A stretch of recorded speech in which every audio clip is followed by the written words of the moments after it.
programa. Nós agora vamos falar com o George. Hi, George, are you there? Yeah, yes, I'm here. Thank you. Yeah, it's a pleasure, and it's nice to meet you. Thank you very much. Thank you very much to be here with us. So you are very welcome to be in our community. Thank you very much. We're very proud of you in many ways because you are very young in terms of age, but very adult in terms of knowledge and the way you handle the things. This is one of the things that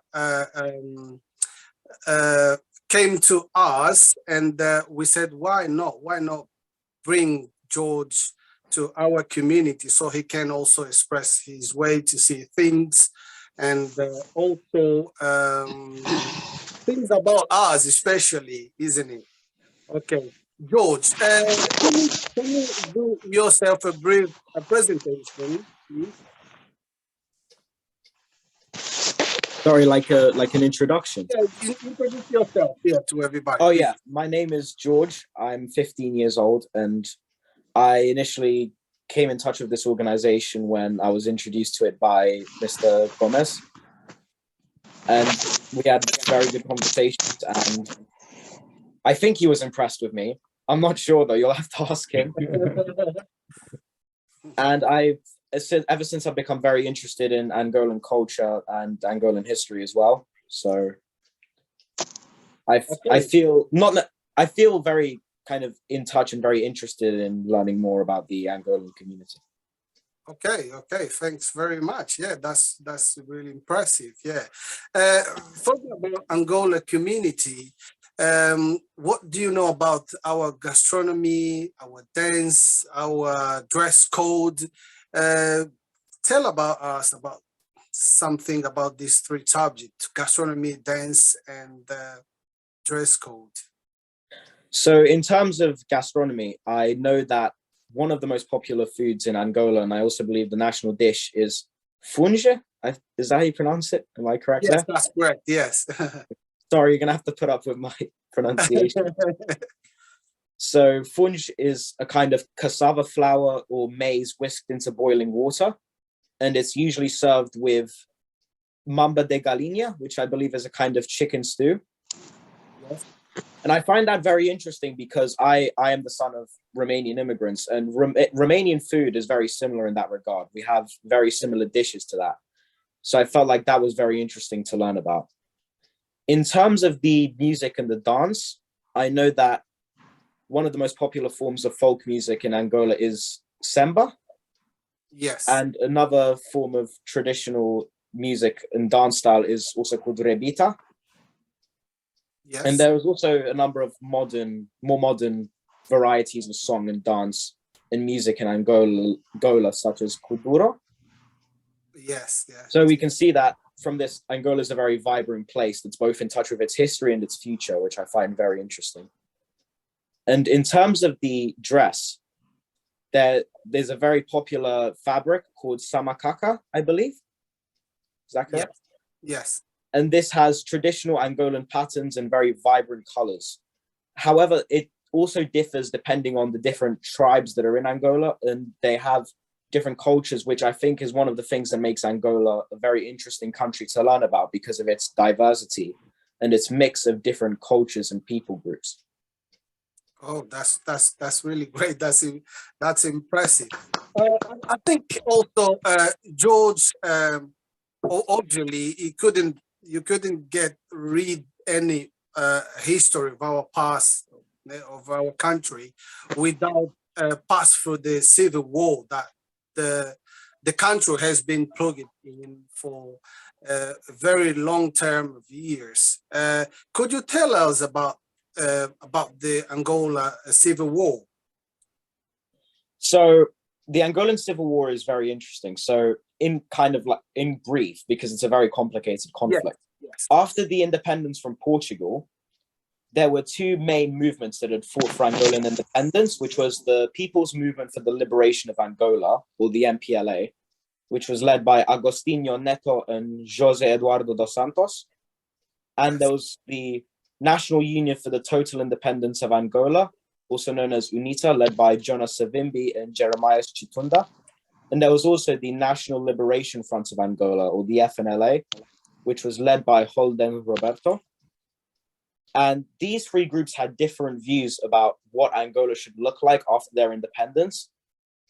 And unfortunately, they had only really been kept together by wanting independence from Portugal. So after they had achieved their independence, they began to attack each other. However, one of the things that makes this conflict so interesting to me is that it wasn't just a conflict in Angola. It was certainly a global conflict. You had countries like Cuba, the Soviet Union, many Eastern Bloc countries, as well as Namibia supporting the MPLA, and as well as the African National Conference, Mozambique and Tanzania. And you had South Africa and the US and Zaire, which is now known as the Democratic Republic of the Congo, who were supporting UNITA.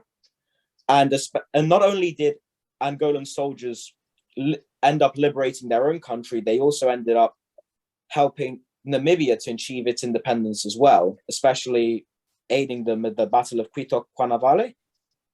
Am I saying that right? Yes, yes. So the Battle of Quito Quanavale, Angolan and Namibian troops fought against South African troops. And it was a decisive victory for the Angolan and Namibian troops. And they ended up securing peace talks, and eventually Namibia was able to become independent from South Africa. Eventually, the Angolan Civil War was resolved through two main political agreements. The first one was the Bisese Accords, yes, in 1991, where the MPLA and UNITA agreed to hold presidential elections in 1992. However, fighting continued until the Lusaka Protocol in 1994, when UNITA agreed to demobilize and go from a military group to a political party. And there was still some resistance until 2002, when Jonas Savimbi, the leader of the UNITA, was killed. And that really brought the end for the Angolan Civil War.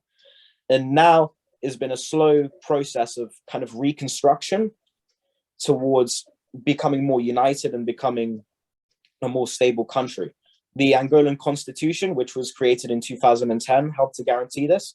And it was clearly effective because we saw a major rise in Angola's economy in the 2000s and the 2010s. Oh, that's really great. That's really impressive. Yeah, what motivates you to know about the histories? I bet you know from different countries, but talking about Angolan, what motivates you, and what is the message you have to address for the young as you, especially for the one that has been born in diaspora? Right. So, in terms of why I'm so interested in Angolan history, in general, I have an interest to learn history, but it was from originally researching Romanian history that I came upon this, because Romania supported Angola during the War of Independence and the Civil War. And from there is when I really started learning about Angola's history. And I found it very interesting. And I found especially the War of Independence to be inspiring. It was a story of struggle and courage.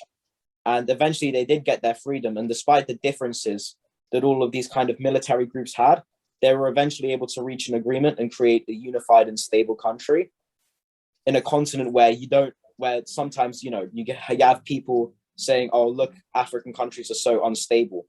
In Angola, we have a real success story. And I feel like Angola is going to be a country that will definitely succeed in the future. In terms of my message to young people born in diaspora, the young Angolan people born in diaspora, Yes. I say, and your Angolan heritage is very, very important.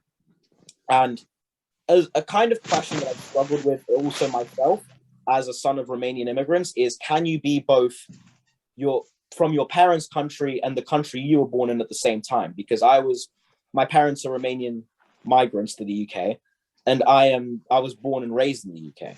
So I'm kind of struggling with am I Romanian or English? But something that I've realized is that you can be both. You don't have to be, one or the other. you can be Romanian and English at the same time. You can be Angolan and English at the same time. And it's definitely possible to embrace the tradition and heritage of your family while also celebrating the country that you were born and raised in.